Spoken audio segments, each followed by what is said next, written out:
বিশ্বনবী সাল্লাল্লাহু আলাইহি সাল্লাম বলেছেন, এমন একটা সময় আসবে লা ইয়াবকা মিনাল ইসলামি ইল্লা ইসমুহু, নামে মাত্র শুধু ইসলাম থাকবে, ইসলামের কোনো নিয়ম কানুন সমাজে এবং রাষ্ট্রে থাকবে না।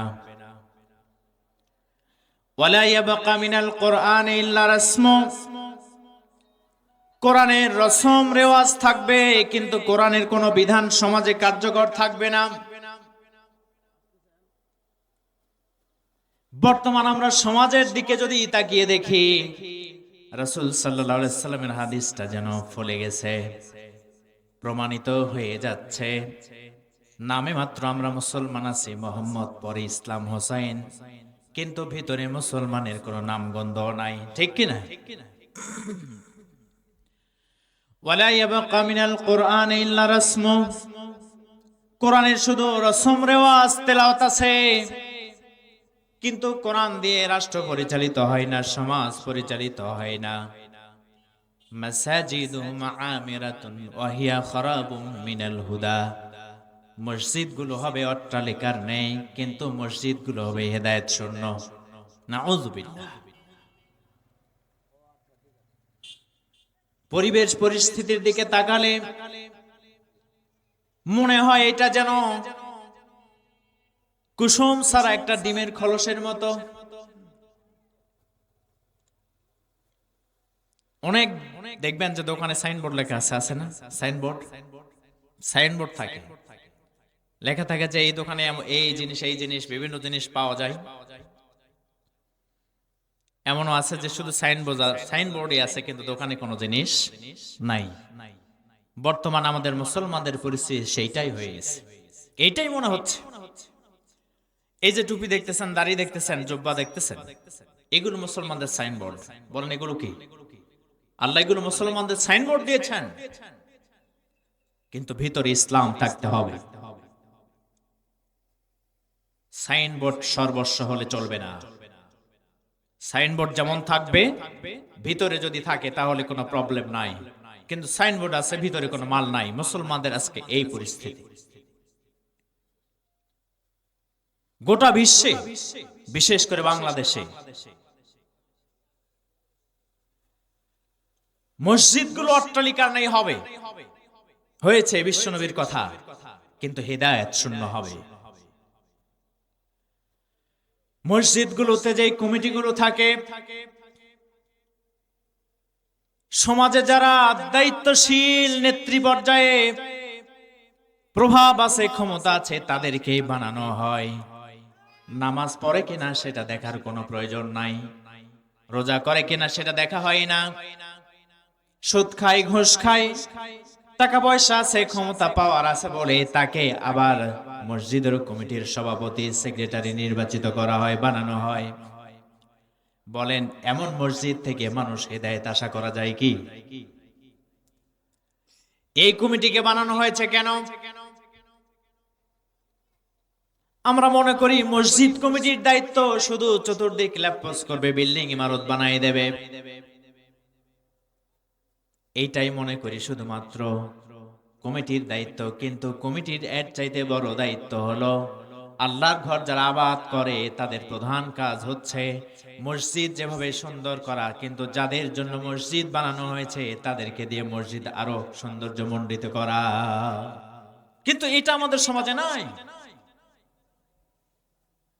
উলামাউহুম তাহতা আদিমিস সামাই মিন ইনদিহিম তাখরুজুল ফিতনাতু ওয়া ফীহিম তাউদ। সেই সমাজে একদল আলেম থাকবে যাদের মুখ থেকে, যাদের দ্বারা ফিতনা ছড়িয়ে যাবে আসমানের নিচে জমিনে, এরা সবচাইতে বেশি নিকৃষ্ট। নাউযুবিল্লাহ। যাদের দ্বারা ফিতনা ছড়িয়ে যাবে, এই ফিতনায় তারাই নিপতিত হয়ে যাবে। আমরা দেখি আলেমদের মর্যাদা সবচাইতে বেশি, কিন্তু রাসূল সাল্লাল্লাহু আলাইহি সাল্লাম বলেছেন যে আসমানের নিচে জমিনের উপরে একদল আলেম থাকবে যারা সবচেয়ে বেশি নিকৃষ্ট হবে। তারা কারা? ইয়াবিউ আহাদুহুম বিদীনিহি আরদিম মিনাদ দুনিয়া, দুনিয়ার মোহেতে, দুনিয়ার লোভেতে দ্বীনকে, ইসলামকে চিরতরে বিক্রি করে দেবে। এরকম আলেম আছে না নাই? যারা ইসলামী আন্দোলনের বিপক্ষে ফতোয়া দেয়, তারা আবার যারা ইসলাম পছন্দ করে না, মানুষের তৈরি করা মতবাদ প্রতিষ্ঠা করতে চায়, তাদের সাথে জোট বেঁধে নির্বাচনে চলে যায়, ঠিক কিনা? এরা মূলত দুনিয়ার লোভে পড়ে, দুনিয়ার লালসায় মত্ত হয়ে গিয়ে ইসলামকে, দ্বীনকে তারা চিরতরে বিক্রি করে দেয়। ভূমিকায় আমি আজকে এই কথাগুলো বললাম। আমার আলোচনার বিষয় আল্লাহ এবং তার বান্দাদের মধ্যে, রব এবং বান্দাদের মধ্যে কি সম্পর্ক থাকতে হবে, এই সম্পর্কটা কেমন হবে। আমরা পুরুষোচিত কণ্ঠে শয়তানের ওয়াসওয়াসা থেকে আমাদের মহান রব আল্লাহ তাআলার নিকটে আশ্রয় প্রার্থনা করি। সবাই আমরা বলছি, আউযু বিল্লাহি মিনাশ শাইতানির রাজীম, বিসমিল্লাহির রহমানির রহিম। إن الذين قالوا ربنا الله ثم استقاموا تتنزل عليهم الملائكة ألا تخافوا ولا تحزنوا وأبشروا بالجنة التي كنتم توعدون صدق الله العظيم। আল্লাহ বলছেন, নিশ্চয় যারা বলেছে আমার রব আল্লাহ, আমার রব হতেছে আল্লাহ রাব্বুল আলামিন, এবং এই কথার উপর দৃঢ় থেকেছে, ইস্তেকামাত থেকেছে, দাঁড়িয়ে থেকেছে, তাদের নিকটে ফেরেশতা এসে বলবে, আল্লাহ তাখাফু ওয়ালা তাহজানু, তোমাদের কোনো ভয় নাই, তোমাদের কোনো চিন্তা নাই। ওয়া আবশিরু বিল জান্নাতিল্লাতী কুনতুম তুআদুন, বরং তোমরা সুসংবাদ গ্রহণ করো সেই জান্নাতের যার ওয়াদা আল্লাহ তাআলা করেছেন। সুবহানাল্লাহ বলেন। এইটা আমার আলোচনার বিষয়। তার মানে যে বলবে আমার রব হচ্ছেন আল্লাহ তাআলা, আপনারা হয়তো ভাবতে পারেন আমরা তো আল্লাহকে রব হিসাবেই মানি, এই আলোচনা কি আমাদের জন্য? আমরা তো আল্লাহকে রব হিসাবেই মানি, আল্লাহ আমাদের রব, অন্য কাউকে তো আমরা রব হিসাবে মানি না। তাহলে এই আলোচনা আমাদের জন্য কেন? আল্লাহ বলছেন রব হিসাবে মানা বড় কথা নয়, রব হিসাবে বলা এটাও বড় কথা নয়, আল্লাহকে রব মনে করাও বড় কথা নয়, রবের উপরে দৃঢ় থাকা বড় কথা। এইটা অনেক কঠিন কাজ, অনেক কঠিন দায়িত্ব। দৃঢ় থাকতে হয়, মজবুত থাকতে হয়, কদমগুলোকে মজবুত রাখতে হয়। কারণ এই দাবি দুনিয়াতে আরো অনেকে রবের দাবি করে বসে। রব তো আল্লাহ তাআলা। রূহের জগতে যখন ছিলাম তখন আল্লাহ তাআলা আমাদের কাছ থেকে এই স্বীকারোক্তি নিয়েছিলেন। যখন আদম আলাইহিস সালামকে সৃষ্টি করলেন, সৃষ্টি করার পরে আদম আলাইহিস সালামের পৃষ্ঠদেশ থেকে আমাদেরকে বের করা হলো, সকল সন্তানদেরকে বের করা হলো। বের করে আল্লাহ তাআলা বললেন, আলাস্তু বিরাব্বিকুম, আমি কি তোমাদের রব নয়? আমরা তখন বলেছিলাম ক্বালু বালা শাহিদনা, হ্যাঁ আপনি আমাদের রব, আমরা সাক্ষ্য দিতেছি। সুবহানাল্লাহ, আমরা সাক্ষ্য দিচ্ছি আপনি আমাদের রব। জন্মের পূর্বে, দুনিয়াতে আসার আগে কেন আল্লাহ রাব্বুল আলামিন আমাদের কাছ থেকে রবের স্বীকারোক্তি নিলেন?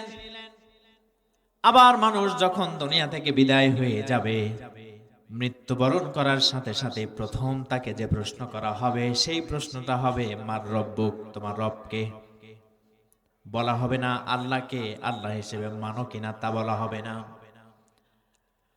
বলা হবে না সৃষ্টিকর্তাকে, এটা বলা হবে না। রব বলা হবে, কারণ যারা দুনিয়াতে আসার আগে আলমে আরওয়াহে আল্লাহ তাআলাকে রবের স্বীকৃতি দিয়েছিল, তারাই দুনিয়াতে আসবে। দুনিয়াতে এসে সেই একই স্বীকৃতি দুনিয়াতে দিতে হবে। কিন্তু দুনিয়াতে এসে দেখবে অনেক মানুষ দুনিয়াতে রব হিসেবে সেজে বসে থাকবে, নকল রব, আসল রব নয়।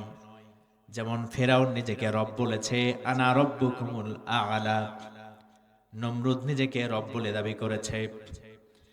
তাদের দাবি মূলত দুনিয়াতে সৃষ্টিকর্তা হিসেবে নয়।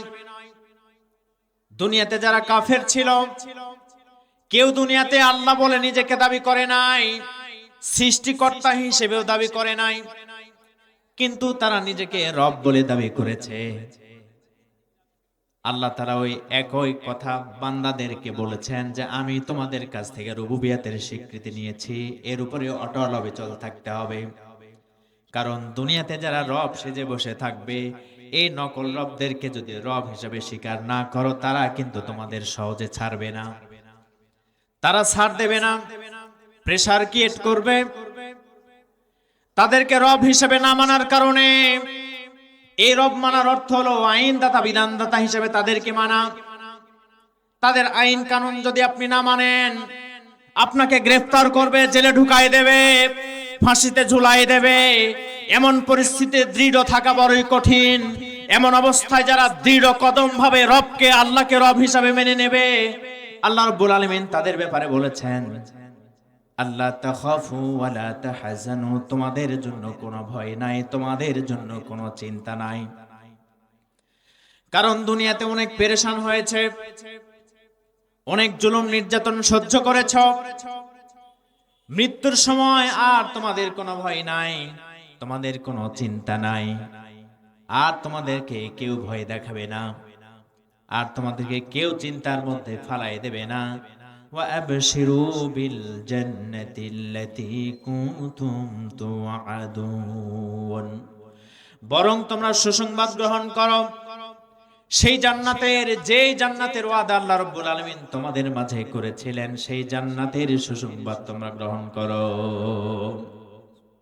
সুবহানাল্লাহ। তার মানে এটা কিন্তু চারটিখানি বিষয় নয় যে আপনি আসলেন আল্লাহকে রব হিসেবে আমরা বিশ্বাস করছি।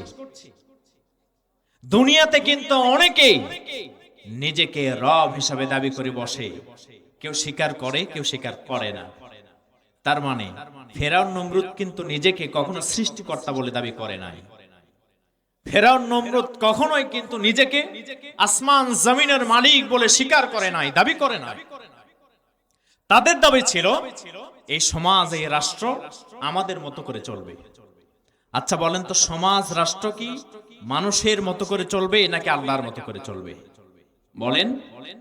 আমরা মনে করি যে আমরা নামাজ পড়বো, রোজা করবো, হজ যাকাত এগুলো করব, কিন্তু রাষ্ট্র পরিচালনার ব্যাপারে আমাদের এত মাথা ঘামানো কেন? এইদিকে আমরা এত ঝোঁকায় আছি কেন? আচ্ছা, নামাজ রোজা এতটুকুনের ব্যাপারে আল্লাহর নির্দেশ থাকবে, মসজিদ আর মাদ্রাসা এটা তো ছোট্ট জায়গা, আর বিস্তীর্ণ গোটা পৃথিবী, এটার ব্যাপারে আল্লাহর কোনো সিদ্ধান্ত থাকবে না, তা কি হলো? রব তিনি যিনি আমাদের প্রয়োজন মিটায়ে দেন, যিনি আমাদের প্রয়োজন মিটায়ে দেন,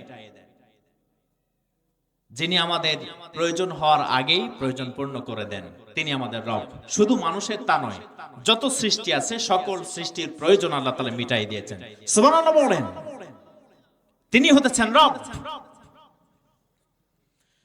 ছোট্ট একটা উই পোকার দিকে তাকিয়ে দেখেন, ছোট্ট একটি উই পোকা, এই পোকাটি চোখে দেখে না, কিন্তু কেমনে সে জীবন পরিচালনা করবে?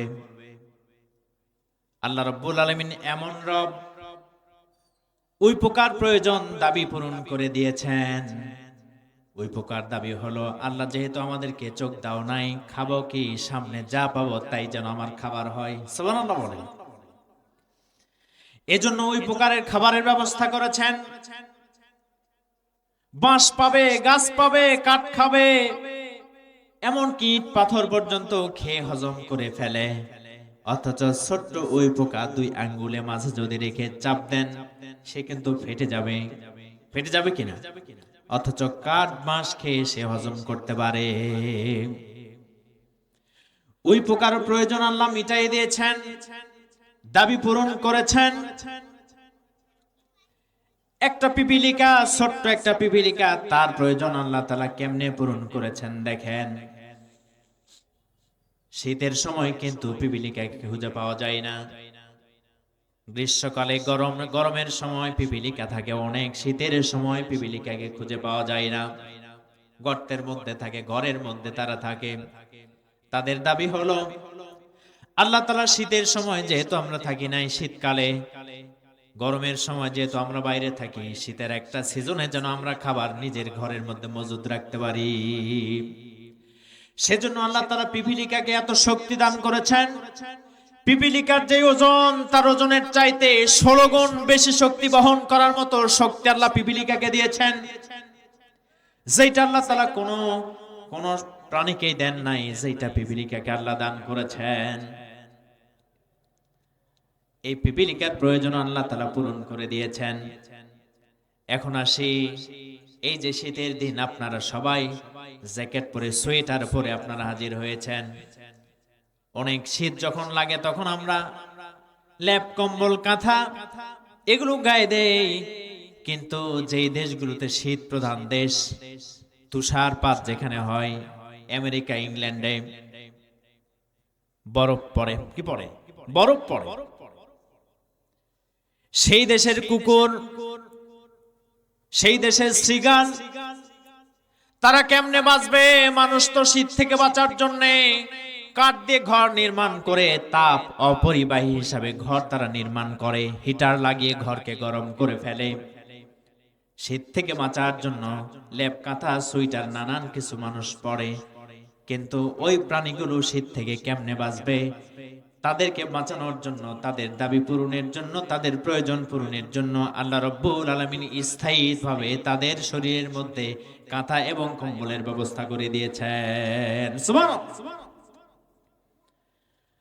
কোন প্রেসিডেন্ট তাদের পোশাকের ব্যবস্থা করে দেয় না, কম্বলের ব্যবস্থা করে দেয় না। আমাদের প্রয়োজন আল্লাহ কেমনে মিটাইছেন দেখেন। ছোট্ট একটা শিশু মায়ের পেটে আছে, কিছুদিন পরে সে দুনিয়াতে আসবে, কিন্তু দুনিয়াতে আসে সে কি খাবার খাবে? দুনিয়াতে সে কি খাবে? এজন্য আল্লাহ রাব্বুল আলামিন দুনিয়াতে আসার আগে 6 মাস আগে মায়ের বুকের উপরে তাদের খাবার গরম করে রেডি করে রেখে দিয়েছেন। সুবহানাল্লাহ। এরপর যখন সন্তানটা চলে আসলো, ছোট্ট বাচ্চা, তার খাবারটাকে আল্লাহ তাআলা পাতলা করে দিয়েছেন। বাচ্চাটি যখন দিনকে দিন বড় হতে লাগলো, তখন মায়ের সেই স্তনের দুধগুলো ঘন হতে লাগলো। আবার আরো একটু যখন বড় হচ্ছে, তখন তো আর তরল খাবার দিয়ে তার পেট ভরবে না, তার ভারী খাবারের প্রয়োজন। এজন্য আল্লাহ রাব্বুল আলামিন ভারী খাবারের প্রয়োজন হওয়ার আগেই আল্লাহ রাব্বুল আলামিন ওই বাচ্চার মুখে ছোট্ট ছোট্ট দাঁত দান করে দিয়েছেন। সুবহানাল্লাহ। যাতে করে ভারী খাবার খেতে পারে। এভাবে আল্লাহ তাআলা সকল সৃষ্টির প্রয়োজন মিটিয়ে দিয়েছেন, ঠিক কিনা? এখন আমরা কেমনে আমাদের জীবন পরিচালনা করব?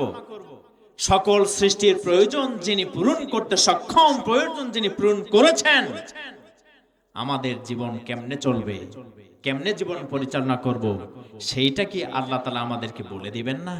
এই প্রয়োজন কি আল্লাহ মিটাই দেবেন না? এইটার জন্য কি দুনিয়ার কোন হবুল্লাহ সবুল্লাহ কারো কাছে গিয়ে হাত পাততে হবে?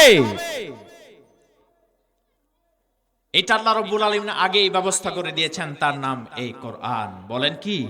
সংবিধান। আমরা আমাদের জীবন কেমনে পরিচালনা করব, তার নাম হচ্ছে এই কোরআন, যাকে বলা হয় দ্বীন। দ্বীন মানে জীবন ব্যবস্থা, দ্বীন মানে হচ্ছে আনুগত্য, দ্বীন মানে সার্বভৌমত্ব, প্রভুত্ব, গোলামি, আনুগত্য। এটা হচ্ছে দ্বীন শব্দের অর্থ। অর্থাৎ আল্লাহ আমাদেরকে দ্বীন দিয়েছেন, ইসলাম দিয়েছেন। আর এটা রবের অন্যতম দায়িত্ব যে সৃষ্টি করবেন এবং জীবন কেমনে পরিচালনা করবে, সেই পরিচালনা পদ্ধতি আল্লাহ তাআলা বলে দিয়েছেন। সুবহানাল্লাহ। তিনি হতেছেন আমাদের রব। কিন্তু দুনিয়াতে যারা নিজেদেরকে রব হিসেবে দাবি করেছে, তারা মূলত সৃষ্টিকর্তা হিসেবে দাবি করে নাই, তারা আইনদাতা, বিধানদাতা হিসেবে দাবি করে। এটা আল্লাহ তাআলার সাথে সরাসরি সংঘর্ষ। যেমন আমরা রাস্তার বাম ধার দিয়ে চলি, বলেন তো বাম ধার দিয়ে চলার আইন কার? আল্লাহর না মানুষের? বলেন, জবাব দেন। মানুষের। ডান ধার দিয়ে, রাস্তা ডান পাশ দিয়ে চলা এটা আল্লাহ তাআলার আইন, আল্লাহর নির্দেশ। বলেন তো আমরা আল্লাহরটা পালন করি না মানুষেরটা পালন করি? তো আল্লাহরটা পালন করলাম না মানুষেরটা পালন করলাম, তাহলে এখানে আল্লাহর দিন মানা হলো না। নামাজ পড়লাম, আল্লাহর দিন মানলেন, সমস্যা নাই। রোজা করলেন, আল্লাহর দিন মানলেন। হজ যাকাত করলেন, আল্লাহর দিন মানলেন।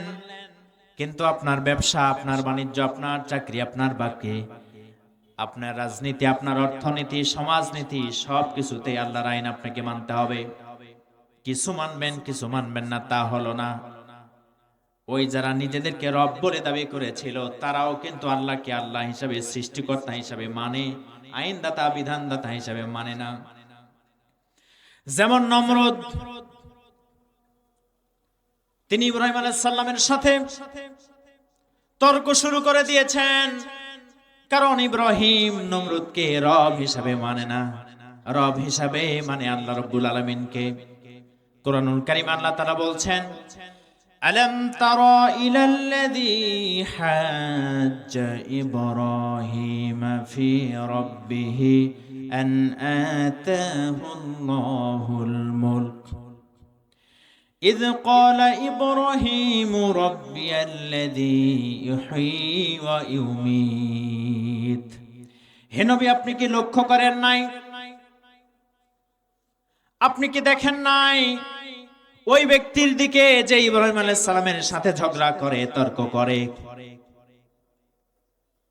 কি ব্যাপারে তর্ক করে? রব নিয়ে তর্ক করে। সে নিজেকে রব বলে দাবি করে, এ নিয়ে তর্ক করে, ঝগড়া করে। এর কারণ হলো আমি আল্লাহ রাব্বুল আলামিন তাকে রাজত্ব দিয়েছিলাম, ক্ষমতা দিয়েছিলাম। আমার ক্ষমতা পেয়ে আমার ব্যাপারে সে তর্ক শুরু করে দিয়েছে। ইব্রাহিম আলাইহিস সালামকে বলছে, তোমার রবকে? ইব্রাহিম আলাইহিস সালাম বললেন, আমার রব তিনি, যিনি আমাকে জীবন দেন, মৃত্যু দেন, তিনি আমার রব। নমরুদ বলছে, আনা উহি ওয়া উমিত, আমিও তো জীবন দেই, আমিও মৃত্যু দেই। নমরুদ সাথে সাথে দুইজন ব্যক্তিকে ধরে আনলো, যাদের মৃত্যুদণ্ড হয়েছিল। একজন ব্যক্তিকে হত্যা করলো, আরেকজনকে ছেড়ে দিল, দিয়ে বলছে, এই যে দেখো, একে বাঁচাই দিলাম, একে হত্যা করলাম, আমিও জীবন মৃত্যুর মালিক। নাউযুবিল্লাহ বলেন।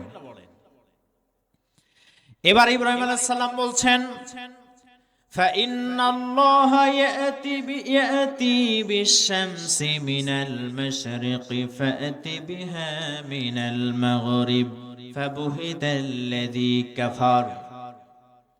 আমার রব তিনি, যিনি পূর্ব দিক থেকে সূর্য উদয় করেন, পশ্চিমে অস্ত যাওয়ান। তুমি যদি রব হয়ে থাকো, পশ্চিম দিক থেকে সূর্য উদয় করো তো দেখি। সুবহানাল্লাহ বলেন। কাফের হতভম্ব হয়ে গেল। সে নিজেকে রব হিসেবে দাবি করেছিল, ইব্রাহিম রব হিসেবে তাকে গ্রহণ করে নাই। ইব্রাহিম আলাইহিস সালাম তখন একা ছিলেন। এমন সময়ের কথা যখন ইব্রাহিম আলাইহিস সালাম গ্রেফতার হয়েছেন, 10 দিন যাবত গ্রেফতার হয়ে আছেন। মূর্তি ভাঙার অপরাধে ইব্রাহিমকে গ্রেফতার করেছে। এখন নমরুদের পরিষদরা সিদ্ধান্ত নিচ্ছে, একে পুড়িয়ে মারা হবে, একে এমন শাস্তি দেওয়া হবে যাতে করে কেউ আর মূর্তিদের সমালোচনা কিংবা মূর্তিদের ব্যাপারে যেন বেয়াদবি কেউ না করে। এমন সিদ্ধান্ত যখন নেওয়া হচ্ছে, ইব্রাহিম মৃত্যুর মুখোমুখি দাঁড়িয়ে, নমরুদ মূলত ইব্রাহিম আলাইহিস সালামকে একটা সুযোগ দিয়েছিল, শুনতে চাচ্ছিল রব হিসাবে কাকে মানে। যদি রব হিসাবে নমরুদকে যদি মারতো, আগুন দিয়ে পোড়ার সিদ্ধান্ত থেকে দূরে আসতো।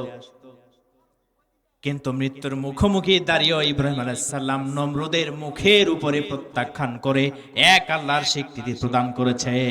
সুবহানাল্লাহ। মৃত্যুর মুখোমুখি দাঁড়িয়েছেন, জীবন মৃত্যুর সন্ধিক্ষণে তখনও পরোয়া করেন নাই। যখন ইব্রাহিম একা, ওই ইব্রাহিমের সন্তানরা, তোমরা তো একা নয়। দুনিয়ার কেউ যদি রুবুবিয়তের দাবি নিয়ে আইন কানুন দুনিয়াতে প্রতিষ্ঠা করতে চায় নিজের বাপের স্বামীর, তবে কি তোমরা তাদেরকে নেতা হিসেবে মানতে চাও? আপনাদেরকে খুব ঠান্ডা লাগছে না? আমার কথার সাথে কি আপনারা এক নয়? একমত নন? তাহলে তো আপনাদেরকে জবাব দিতে হবে। এটা তো স্বীকৃতি, এগুলোর সাক্ষী, সত্যের সাক্ষ্য দেওয়ার ব্যাপারে নিজেদের কদমগুলোকে মজবুত রাখতে হবে, দৃঢ় রাখতে হবে। ঈমান যা আছেন বুঝবেন কেমনে? ঈমান যা আছে বুঝবেন কেমনে? আমাদের অজান্তে আমরা অন্য কাউকে আল্লাহর বদলে রব হিসেবে আমরা মেনে নিচ্ছি। আপনি মানেন কিংবা না মানেন, যাই সত্য, আপনারা জবাব দিচ্ছেন না। আমি বুঝতে পারতেছি আপনাদের অবস্থা কেমন জানেন? আপনারা মনে হয় কেউ কথাই বলতে পারেন না, এরকম মনে হচ্ছে। আপনারা শামুক চেনেন? শামুক, শামুক দেখছেন? আপনাদের কি বলে? শামুকই তো বলে। ওই ড্রেনের সাইডে আর রাস্তার পাশে বা ড্রেনের আপনি ড্রিপ, শ্যালোর এগুলোর পাশে দেখা যায় শামুক। দেখবেন যে ও হা করে আছে, সবসময় হা করেই থাকে। ওকে যখন ধরে বলবেন যে আরেকটু হা করতে, সে কি আর হা করে নাকি বন্ধ করে? আপনারা যখন মাচায় বসেন, দোকানে বসেন, রাস্তার মোড়ে মোড়ে, গল্পের অভাব নাই। আর যখন আপনাদেরকে বলা হচ্ছে হানা বলেন, আল্লাহর ব্যাপারে সত্যের সাক্ষ্য প্রদান করেন, তখন আপনারা হানাও বলতে পারছেন না। এটা কি হলো বলেন? আপনাদের এদিককার লোকজন কি এরকম কথাই বলতে পারে না? এরকম আল্লাহ তো আমাদেরকে মুখ দান করেছেন, জবান দিয়েছেন, অনেকে আছে কথাও বলতে পারে না। আল্লাহ তো আমাদের কেমন বানান নাই? আল্লাহর ওয়াহাদানিয়াতের ব্যাপারে সাক্ষ্য দেওয়ার ব্যাপারে দৃঢ়তার সাথে সাক্ষ্য প্রদান করতে হবে। রাজি আছেন আপনারা? হ্যাঁ, জবাব দিতে হবে। এবার তারা সিদ্ধান্ত নিল, ইব্রাহিম আলাইহিস সালাম কোন মতে রাজি হলেন না। নমরুদকে রব হিসাবে যখন মেনে নিলেন না, তখন তারা সিদ্ধান্ত নিল তাকে পুরাই মারতে হবে। ইব্রাহিম আলাইহিস সালামের জন্য অগ্নিকুণ্ড প্রস্তুত করা হলো। ইব্রাহিম আলাইহিস সালামকে ফালাই দেওয়া হবে। ইব্রাহিম আলাইহিস সালামের সকল কাপড় খুলে ফেলা হলো, উলঙ্গ করা হলো।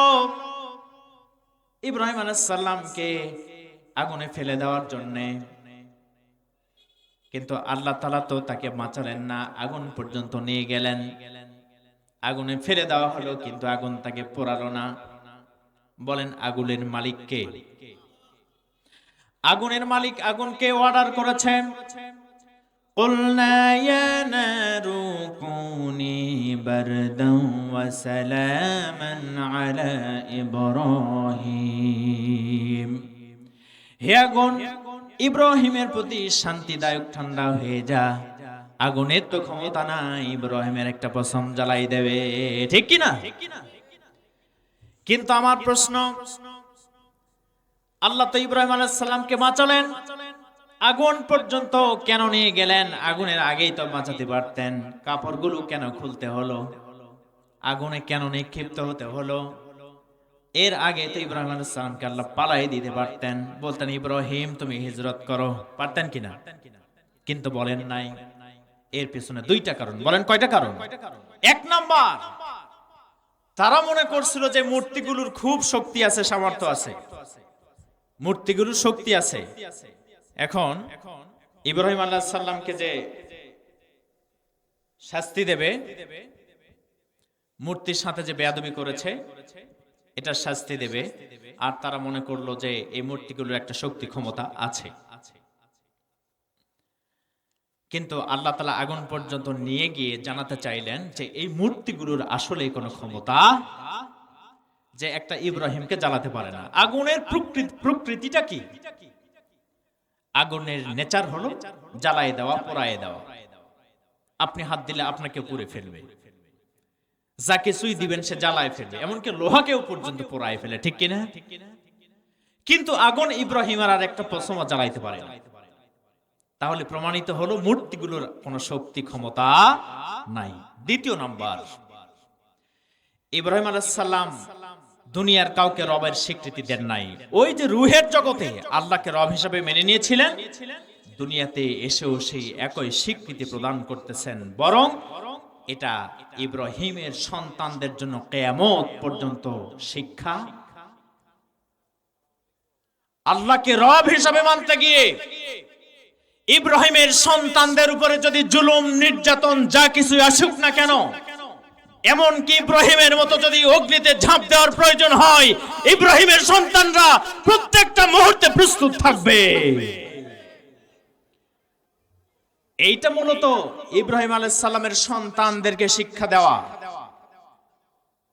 ইব্রাহিমের সেই দুঃসাহসী সন্তানরা দুনিয়ার কাউকে আল্লাহর বদলে আইনদাতা বিধানদাতা হিসাবে কি মানতে রাজি আছে?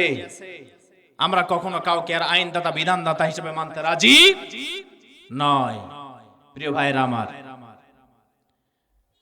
এজন্য আল্লাহ তাআলা বলছেন আল্লাহকে রব হিসাবে মেনে নিয়ে এর উপরে অটল এবং অবিচল থাকতে হবে। কি করতে হবে?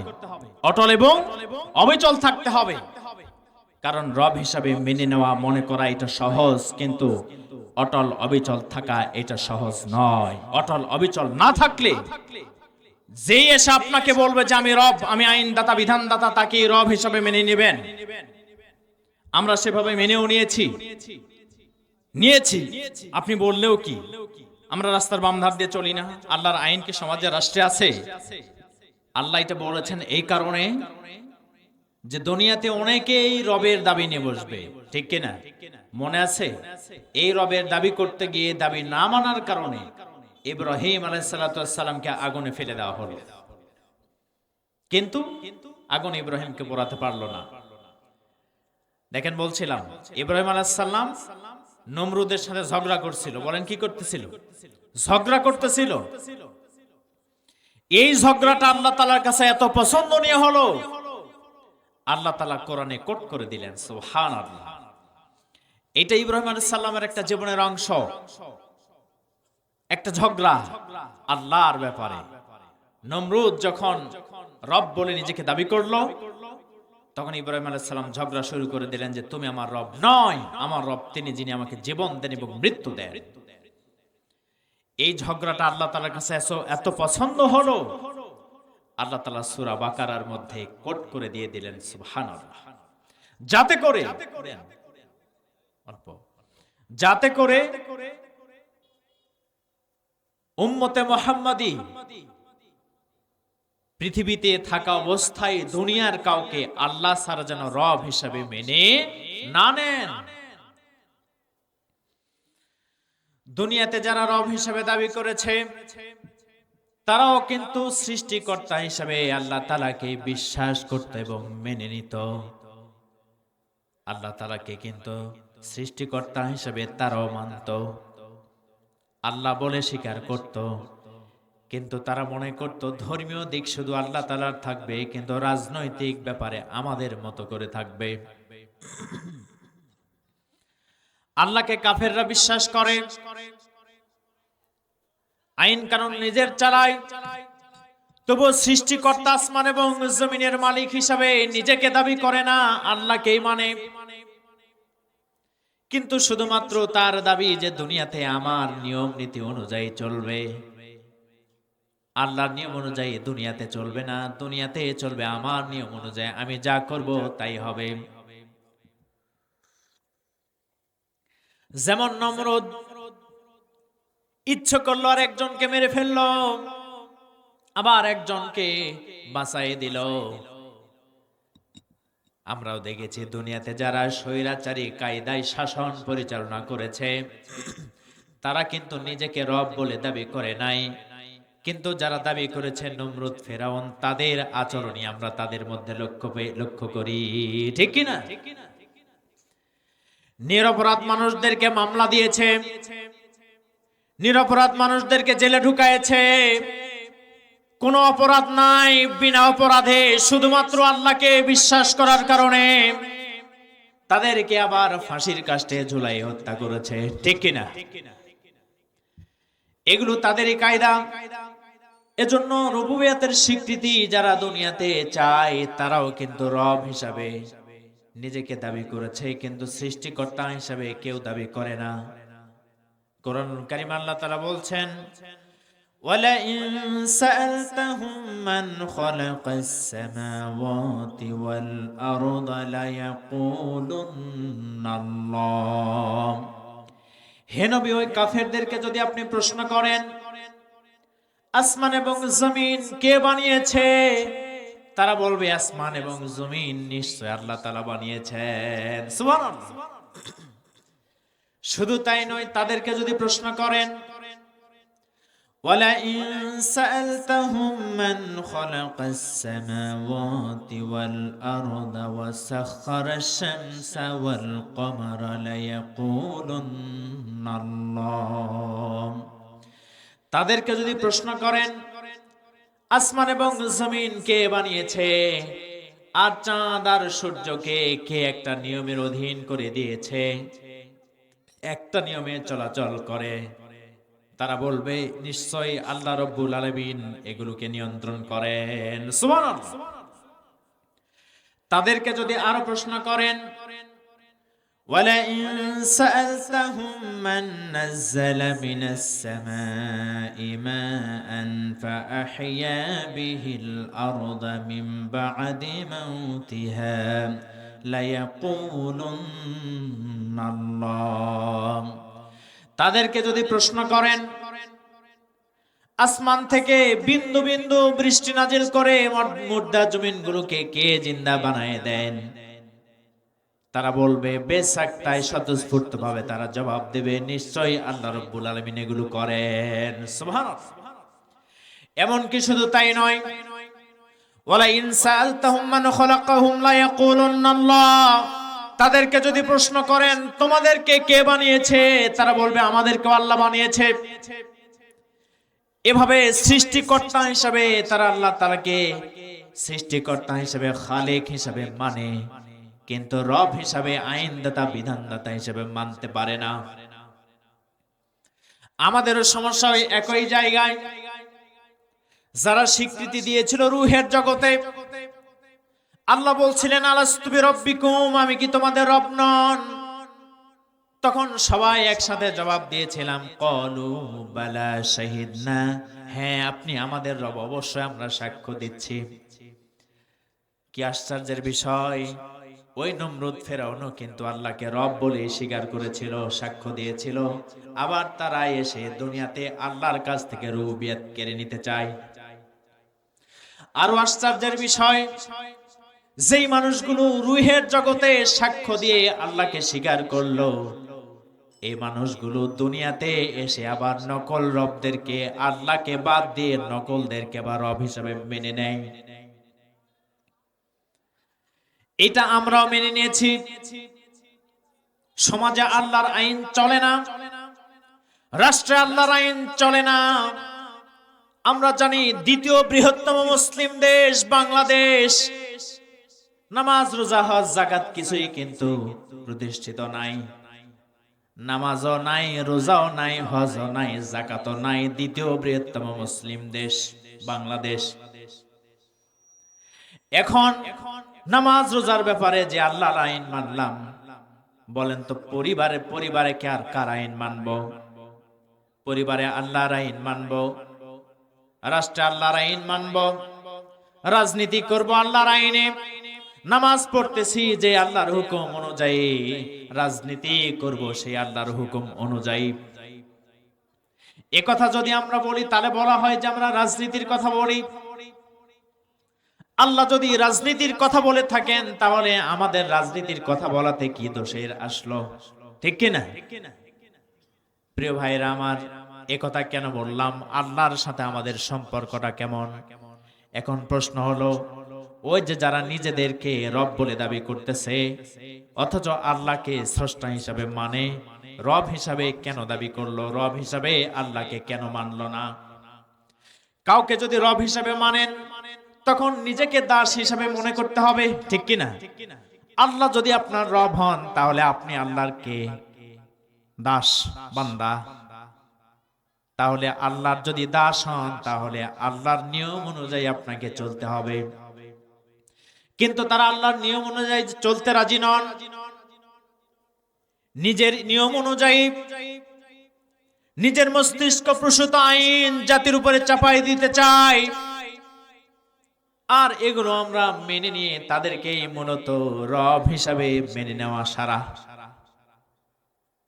নামাজ পড়তেছে আল্লাহর আইন অনুযায়ী, রাজনীতি আল্লাহর আইন অনুযায়ী করি না। তার মানে সব জায়গাতে কিন্তু আল্লাহকে রব হিসেবে মানা হলো না। অথচ এটা এতই গুরুত্বপূর্ণ বিষয়।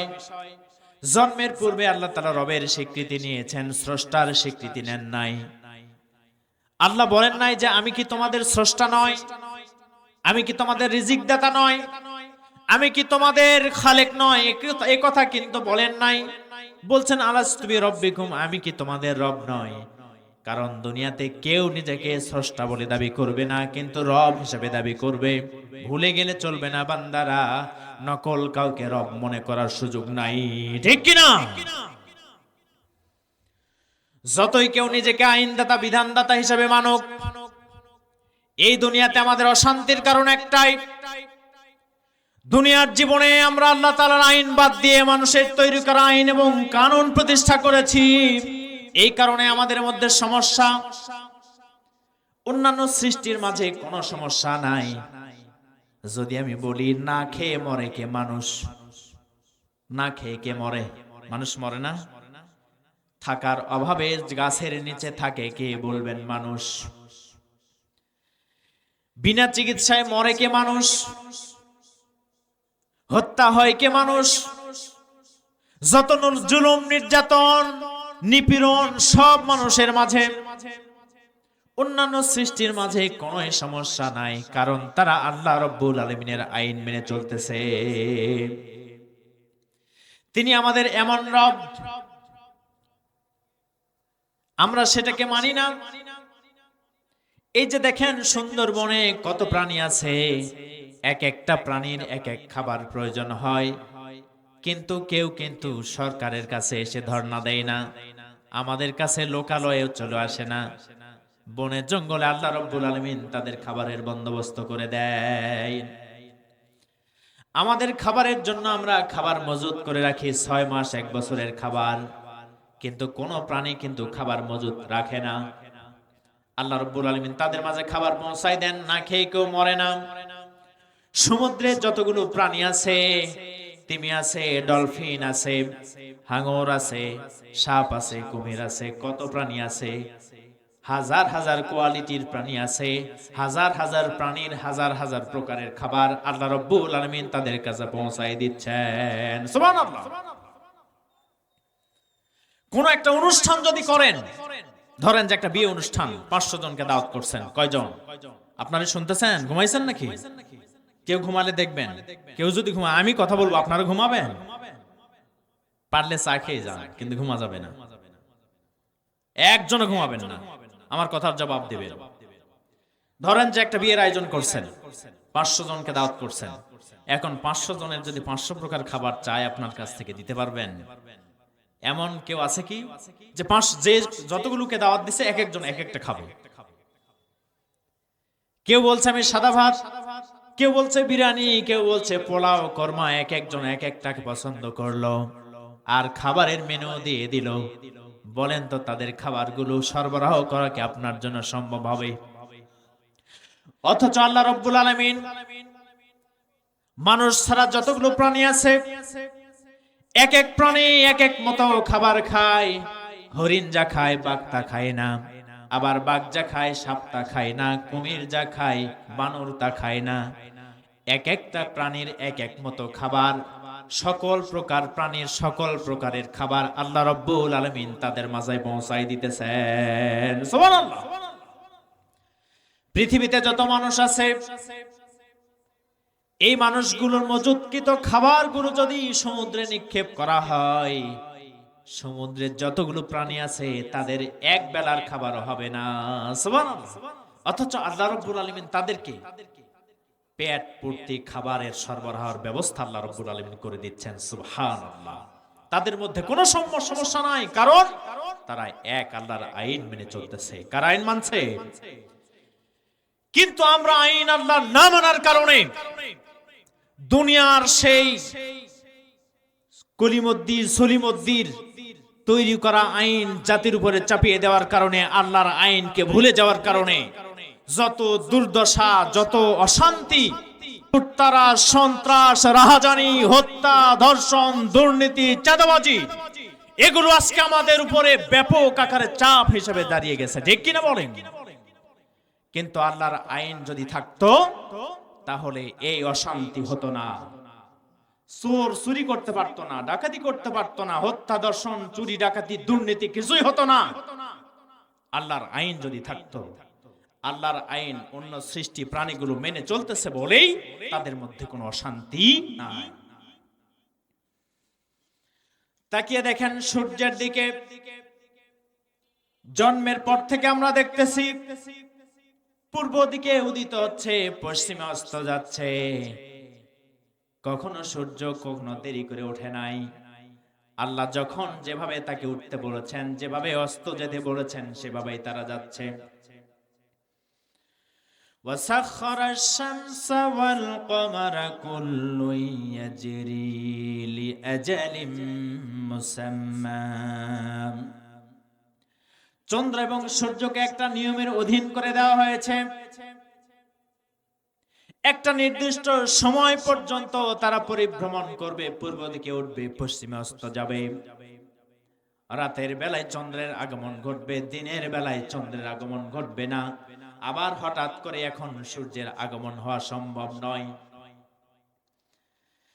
আলাম তারা আন্নাল্লাহা ইউলিজুল লাইলা ফিন-নাহারি ওয়া ইউলিজুন নাহারা ফিল-লাইল ওয়া সাখখারাশ শামসা ওয়াল কমারা কুল্লুন ইয়াজরি ইলা আজালিম মুসাম্মা। হে নবী, আপনি কি লক্ষ্য করেন নাই রাতকে দিন দ্বারা এবং দিনকে রাত দ্বারা পরিবর্তন করে দেন? চন্দ্র এবং সূর্যকে একটা নিয়মের অধীন বানাই দিয়েছেন। একটা নির্দিষ্ট সময় পর্যন্ত আল্লাহ রাব্বুল আলামিনের আইন মেনে তারা চলবে। সুবহানাল্লাহ। কোরআনে অন্যত্র আল্লাহ তাআলা বলছেন, লাশ-শামসু ইয়ানবাগি লাহা আন তুদরিকাল কমারা ওয়ালাল-লাইলু সাবিকুন নাহার ওয়া কুল্লুন ফি ফালাকিন ইয়াসবাহুন। সূর্য এবং চন্দ্রের কখনো বাধাপ্রাপ্ত হবে না, টক্কর হবে না। হঠাৎ করে দিন এবং রাতের আগমন হবে না। দিনের বেলায় এসে হঠাৎ করে রাত হবে না, আর রাতের বেলায় হঠাৎ করে দিনের আগমন ঘটবে না। সুবহানাল্লাহ বলুন। এগুলো কার আইন মেনে চলতেছে? কিন্তু আমরা আল্লাহ তাআলার আইন মেনে চলি না। কোরআনুল কারীমে আল্লাহ তাআলা বলছেন, আফাগায়রা দীনিল্লাহি ইয়াবগুন ওয়া লাহু আসলামা মান ফিস সামাওয়াতি ওয়াল আরদি তাওআন ওয়া কারহা। তোমরা কি আল্লাহর দেওয়া আইন ছেড়ে দিয়ে মানুষের তৈরি করা আইন এবং কানুনকে কি মানতে চাও? ওয়া লাহু আসলামা মান ফিস সামাওয়াতি ওয়াল আরদ, অথচ আসমানে যা আছে, জমিনে যা আছে, সব আল্লাহ তাআলার নিকটে তাদের আনুগত্যের মস্তক অবনত করে দিয়েছে। সুবহানাল্লাহ। আমাদের মধ্যে সমস্যার কারণই হলো আল্লাহর আইনকে আমরা মেনে নেই নাই। আপনারা মনে করবেন যে আল্লাহর আইন তো আছে, এই তো নামাজ পড়তেছি, মুয়াজ্জিন সাহেব আযান দিচ্ছে, আল্লাহর আইন তো আছে। খুব আল্লাহর আইন আছে না? বলেন তো, এই মাহফিল করতে গিয়ে প্রশাসনের অনুমোদন লাগবে কিনা? লাগবে কিনা? গত 16 বছর পার হয়ে গেছে, বক্তা দেখে দেখে অনুমোদন দিছে। বক্তা পছন্দ না হলে অনুমোদন নাই। কোরআনের মাহফিল বন্ধ করে দিয়েছে। বলেন ঠিক কিনা? এখন তাদের কাছে গিয়ে বলতে হয় যে ভাই, মাহফিল করতে যাব, করার অনুমতি আছে কি? তারা যদি অনুমতি দেয় তাহলে আপনি করতে পারবেন, অনুমতি না দিলে করতে পারবেন না। আমি বলি আমার ভাষায়, ইসলাম বাংলাদেশে আছে জি হুজুরের ভূমিকায়। বলেন কিসের ভূমিকায়? জি হুজুরের ভূমিকায়। বলবেন যে এটা কেমন? যারা মাদ্রাসায় পড়ছে তারা বুঝবে। হুজুর যা বলে তাই ঠিক। হুজুর যদি বলে এই ভাই এই ছেলে এটা করো, জি হুজুর। এটা করো, জি হুজুর। এটা করো না, জি হুজুর। সব জি হুজুর। যেটা করতে বলবে সেটাই করবে। বাংলাদেশ ইসলাম এই ভূমিকাতেই আছে। রাষ্ট্র যেটাকে অনুমোদন দিয়েছে, বাধার সৃষ্টি করে নাই, সেটা করতে পারি, কিন্তু যেটা বলছে যে করা যাবে না, ওইটা করা যায় নাই। ঠিক কিনা বলেন? নামাজ রোজাতে বাধা নাই, এই জন্য নামাজ রোজা করতে পারছি। কিন্তু যেগুলোতে বাধা আছে, বলেন চোর চুরি করলে হাত কাটিয়ে দেওয়া যাবে? এটা আল্লাহ আইন কিনা? ডাকাতি করলে এক হাত এক পা কেটে দাও, এটা কি দেওয়া যাবে? আইন কার? আল্লাহর। কিন্তু দেওয়া যাবে না, কারণ রাষ্ট্র এটাকে অনুমোদন দেয় নাই। রাষ্ট্র যতটুকুন অনুমোদন দিয়েছে ততটুকুন আপনি পাবেন। কিন্তু রাষ্ট্র যদি অনুমোদন দেওয়ার জায়গায় থাকতো, তখন কি হইতো? যাত্রা প্যান্ডেল হয়, অনুমোদন লাগে না, অনুমতির প্রয়োজন হয় না। ওসি সাহেব অনুমতি দিয়ে দেয় এমনি থেকে। কিন্তু মাহফিলের জন্য অনুমতি লাগতো, অনুমতি না দিলে মাহফিল করা যাইতো না, ঠিক কিনা? কিন্তু ইসলাম যদি ক্ষমতায় থাকতো, আজকে মাহফিল করতে যেভাবে তাদের কাছে অনুমোদন চাইতে হতো, তেমনি যাত্রার জন্য, যাত্রা প্যান্ডেলের জন্য, খারাপ নাচ গানের জন্য তারা অনুমতি চাইতো। তারা গিয়ে বলতো আমরা অনুমতি চাচ্ছি, করতে পারবো কি? ইসলাম বলতো অশ্লীলতা, বেহায়াপনা, যাত্রা, নাচ গান, থিয়েটার, এগুলোর ক্ষেত্রে ইসলাম অনুমোদন দেবে না। সেক্ষেত্রে তারা করতে পারতো কি? পারতো না। তাহলে ইসলাম কি জিহুজের ভূমিকায় নাই?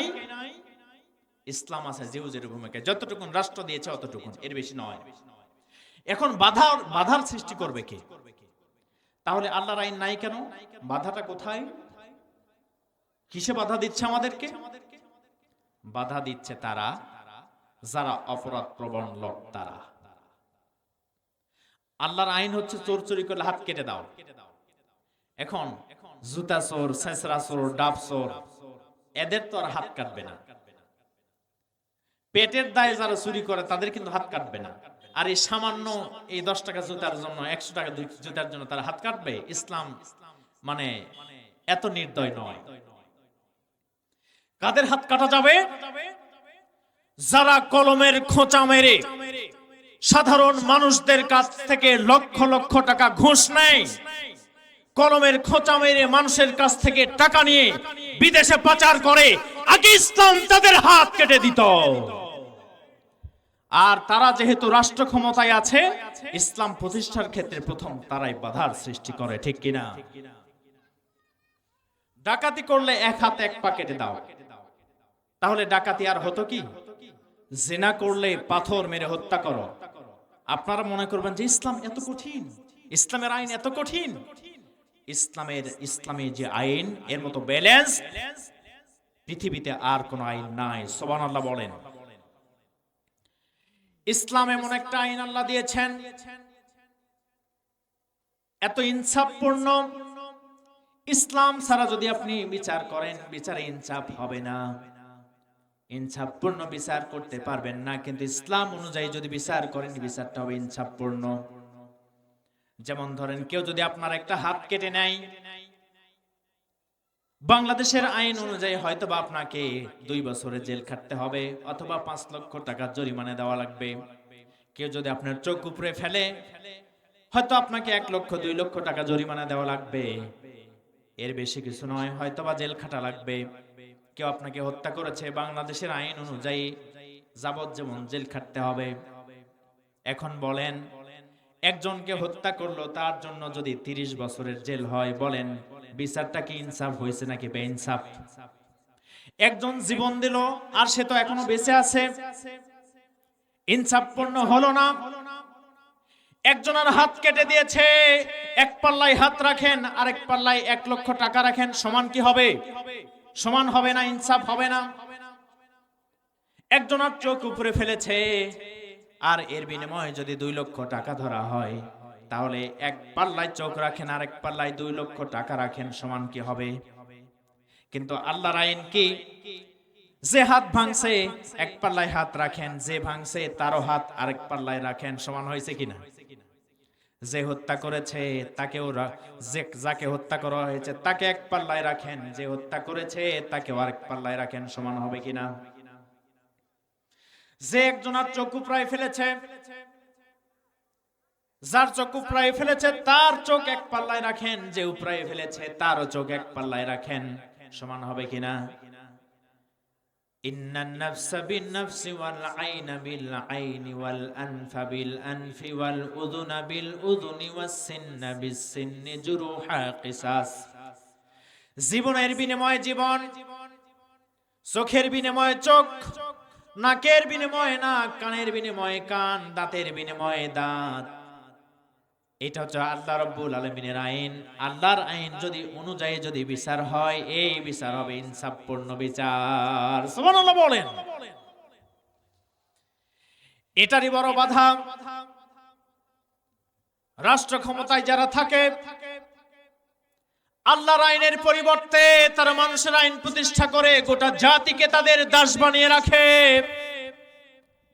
আর তাদেরকে মুনিবের জায়গা রাখার কারণে তাদের আইন মেনে চলে, রবের বদলে তারাই নিজেরা রব সেজে বসে থাকে। আমরা পারি না আল্লাহ তাআলাকে রব হিসেবে মেনে নেওয়া। নামাজ পড়লে কারো স্বার্থে বাধা লাগে না, রোজা করলে কারো স্বার্থে আঘাত লাগে না। আমি যদি নামাজ পড়ে আরেকজনের কোনো অসুবিধা আছে? আপনি যদি রোজা রাখেন আমার কোনো সমস্যা নাকি? কিন্তু আপনি যখন বলবেন আল্লাহর আইন ছাড়া কারো আইন মানি না, তোমাদের আইন আমি মানি না, তখন বাধা আসবে কিনা? নামাজে কোনো বাধা আসে না, রোজাতে কোনো বাধা আসে না, হজ যাকাতে কোনো বাধা আসে না। এজন্য আল্লাহ রাব্বুল আলামিন যারা আল্লাহর দ্বীন প্রতিষ্ঠার জন্য সীসাডালা প্রাচীরে নেই ঐক্যবদ্ধ হয়ে আল্লাহর রুবুবিয়ত প্রতিষ্ঠা করতে চায়, আল্লাহ রাব্বুল আলামিন তাদের মর্যাদা দুনিয়ার সবার উপরে দান করেছেন। সুবহানাল্লাহ। গোটা কোরআন যদি খোঁজেন, নামাজ পড়লে জান্নাতে যাবে এরকম একটা আয়াত কোরআনে আল্লাহ বলেন নাই। রোজা করো জান্নাতে যাও এমন একটা আয়াত কোরআনে নাই। হজ করলে জান্নাতে যাবে সরাসরি এমন একটা আয়াত আল্লাহ তাআলা কোরআনে বলেন নাই। কিন্তু ইকামাতে দ্বীন প্রতিষ্ঠার জন্য, আল্লাহর রুবুবিয়ত প্রতিষ্ঠার জন্য যারা সংগ্রাম করে, অংশ নেয়, তাদের ব্যাপারে আল্লাহ তাআলা সরাসরি জান্নাতের ঘোষণা দিয়েছেন। সুবহানাল্লাহ। ভুল বোঝার কোনো কারণ নাই। বলছি না যে নামাজ ছাড়া জান্নাতে যাওয়া যাবে, এটা বলছি যে নামাজ পড়লে জান্নাতে যাবে এমন কথা আল্লাহ কোরআনে বলে না, রাসূল হাদিসে বলেছেন।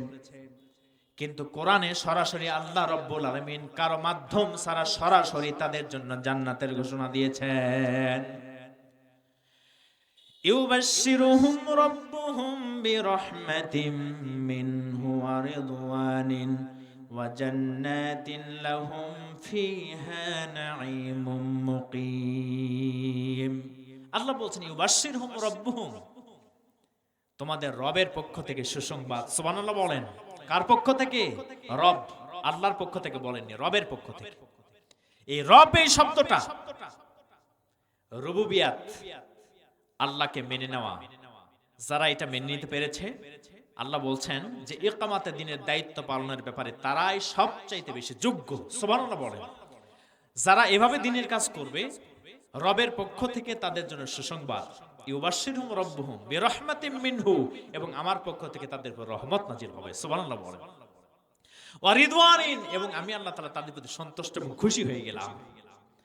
ওয়া জান্নাতিন লাহুম ফিহা নাঈমুম মুকিম, এবং তাদের জন্য চিরস্থায়ী জান্নাতের ঘোষণা। সুবহানাল্লাহ বলেন।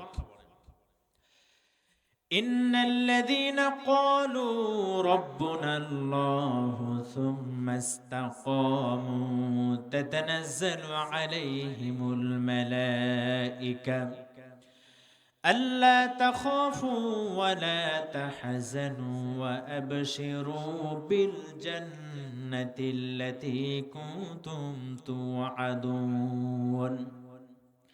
নিশ্চয় যারা বলেছে আমার রব আল্লাহ এবং এর উপরে অটল অবিচল থেকেছে, মৃত্যুর সময় তাদের নিকটে ফেরেশতা এসে বলবে আল্লাহ তাখাফু ওয়া লা তাহজানু, তোমাদের কোনো ভয় নাই, তোমাদের কোনো চিন্তা নাই। ওয়া আবশিরু বিল জান্নাতিল্লাতী কুনতুম তুআদুন, বরং তোমরা সুসংবাদ গ্রহণ করো সেই জান্নাতের, যে জান্নাতের ওয়াদা আল্লাহ রাব্বুল আলামিন করেছেন, সেই জান্নাতের সুসংবাদ তোমরা গ্রহণ করো। কারণ দুনিয়াতে আমার রুবুবিয়তের স্বীকারোক্তি দিতে গিয়া তোমরা অনেকেই জেল জুলুম নির্যাতন সহ্য করেছো। দুনিয়াতে অনেকেই তোমাদেরকে ভয় দেখিয়েছে, মামলার ভয়, হামলার ভয়, জেলের ভয়, ফাঁসির ভয়, অনেক ভয় দেখিয়েছে, অনেক চিন্তা অপারেশন ঢুকাই দিয়েছে। চাকরি চলে যাবে, ব্যবসা চলে যাবে, বাড়ি ঘর ভেঙে দেবে, এমন অনেক চিন্তা ঢুকাইছিল, এখন আজ আর তোমাদের জন্য কোনো চিন্তা নাই। সুবহানাল্লাহ বলেন। আল্লাহ তাখাফু ওয়ালা তাহজানু, কোনো ভয় নাই, কোনো চিন্তা নাই। ফেরেশতা এসে অভয় বাণী দেবে, সুসংবাদ দেবে। আজকে আর তোমাদেরকে কেউ ভয় দেখাবে না। যারা ভয় দেখাতো তারা শেষ। আজকে তাদের আর কোনো ভয় নাই, বরং তোমরা যে দৃঢ়তার পরিচয় দেখিয়েছো, এই কারণে আল্লাহ তোমাদের উপরে খুশি হয়ে গেছে। আর এই খুশিতে তোমাদের জন্য আমাদেরকে পাঠাই দিয়েছে ফেরেশতারা। এসে আমরা বলতেছি তোমাদের জন্য কোনো ভয় নাই, চিন্তা নেই, বরং আল্লাহ তোমাদের জন্য যে জান্নাত রেখে দিয়েছে সেই চিরস্থায়ী জান্নাতের সুসংবাদ তোমরা গ্রহণ করো। সুবহানাল্লাহ। ফেরাউন নিজেকে রব বলে দাবি করেছে। ফেরাউন বলেছে আনা রব্বুকুমুল আ'লা, আমি সবচাইতে বড় রব। যখন ফেরাউন নিজেকে রব বলে দাবি করে বসলো, তখন আল্লাহ রাব্বুল আলামিন মুসা আলাইহিস সালাম এবং হারুনকে ফেরাউনের নিকটে পাঠিয়ে দিলেন। ইযহাবা ইলা ফিরআউনা ইন্নাহু তাগা, যাও ফেরাউনের নিকটে যাও, দুজনে যাও, কারণ সে সীমা লঙ্ঘন করে ফেলেছে। সে আমি আল্লাহকে রব ভুলে গিয়ে নিজেকে রব বলে দাবি করতেছে, এটা একটা সীমা লঙ্ঘন, অতিরিক্ত করতেছে সে, তার কাছে যাও। গিয়ে মুসা আলাইহিস সালাম গেলেন, হারুন আলাইহিস সালাম গেলেন, গিয়ে বললেন যে তোমরা যে তাদের উপরে বনি ইসরাইলের উপরে জুলুম নির্যাতন করতেছো, ফারসিল মা'ানা বনি ইসরাইল, ফারসিল মা'ানা বনি ইসরাইল, বনি ইসরাইলদেরকে আমাদের সাথে যেতে দাও, তাদেরকে আর জুলুম নির্যাতন করো না। ওয়ালা তুআযিবহুম ক্বাদ জিনাকা বিআয়াতিন মির রাব্বিক। সুবহানাল্লাহ বলেন। ফারসিল মা'ানা বনি ইসরাইল, বনি ইসরাইলদেরকে আমাদের সাথে যেতে দাও, তাদের উপরে জুলুম নির্যাতন করো না। ওয়ালা তুআযিবহুম, তাদেরকে শাস্তি দিও না, আযাব দিও না, কষ্ট দিও না। ক্বাদ জিনাকা বিআয়াতিন মির রাব্বিক, আমরা দুজন তোমার রবের পক্ষ থেকে আসছি। সুবহানাল্লাহ বলেন। ফেরাউন মনে করছিল আমি তো রব, কিন্তু মুসা আলাইহিস সালামকে আল্লাহ তাআলা বললেন, হে মুসা তুমি গিয়ে বলো, ফেরাউনকে বলো তোমার রবের পক্ষ থেকে নিদর্শন নিয়ে দুজন আসছি। তার মানে মুসা আলাইহিস সালাম প্রথমেই ফেরাউনকে অস্বীকার করলেন, রব হিসাবে আল্লাহ তাআলাকে ঘোষণা করলেন। সুবহানাল্লাহ। ফেরাউনের মাথা খারাপ, তোমার আবার কোন রব, কোন রবের পক্ষ থেকে আসছো? ওমা রব্বুকুমা ইয়া মুসা, তোমাদের আবার রবকে? মুসা আলাইহিস সালাম তখন স্বতঃস্ফূর্তভাবে জবাব দিলেন, রব্বুনাল্লাযী আ'তা কুল্লা শাইইন খালকাহু সুম্মা হাদা, তিনি আমার রব, যিনি আমাকে সৃষ্টি করেছেন, অস্তিত্ব দান করেছেন এবং আমাকে সঠিক রাস্তা পথ বলে দিয়েছেন, আইন কানুন দিয়েছেন, তিনিই হতেছেন আমার রব। সুবহানাল্লাহ বলেন।